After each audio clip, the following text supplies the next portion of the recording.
My grandmother had always spoken of dignity as a kind of property, a kind of quality that human beings can have because of their moral agency, because they are the kinds of people that are different from animals and don't just respond to instincts, but can also make decisions based on moral imperatives, and this is what gives them dignity.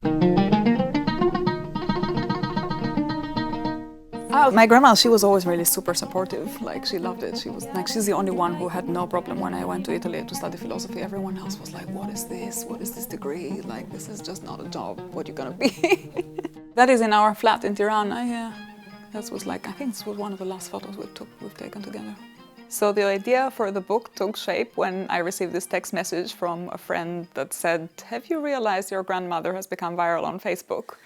And I went on social media, and sure enough, I saw that a photo of her that I had never seen before was posted by someone I had never met before, followed by hundreds of derogatory comments who were speculating on her and her life. It was a photo of her and my grandfather taken in the Italian Dolomites in the winter of 1941 during their honeymoon.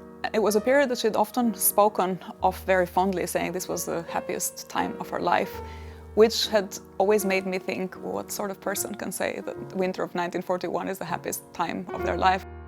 The question of especially the legacy of someone who is dead and can no longer vindicate themselves, can't tell their stories anymore, can't construct their legacy, and the question of who has the authority to tell the story of a life. And this is what made me file a request to access this information concerning my family. So I went to the archive of the Albanian Secret Service in Tirana with this idea of finding the truth of my grandmother's life and reconstructing the meaning of her dignity. I embarked on this journey, which in many ways opened more questions that it answered, and so required traveling to other archives, not just in Albania, but also in Greece, in Italy, in France, in the United Kingdom.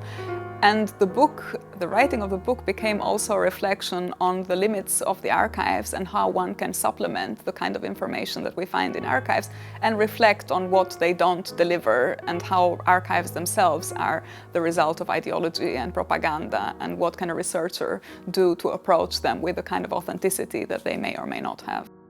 The writing process was one where I was trying to couple the standard archival research that the historian usually embarks upon, but because I also wanted to write about the limitations of the archive and the world that are completely lost, not contained, unable to be rendered by the archive, I thought that one could reconstruct them with the help of literary imagination, but also using as much as one could find in history. It was really quite sort of both emotional, but also alienating in some ways to see this person that finds this life that you have no idea about. And it's only when I wrote the book that I started thinking about this life and reconstructing, and yeah, felt like now I know what she was doing, or have a sense of it. And so throughout the book, dignity remains an ideal, and what we observe is indignity and efforts to constantly trample on dignity. What does dignity mean when the being who has that dignity is no longer there and is in fact, nails and bones?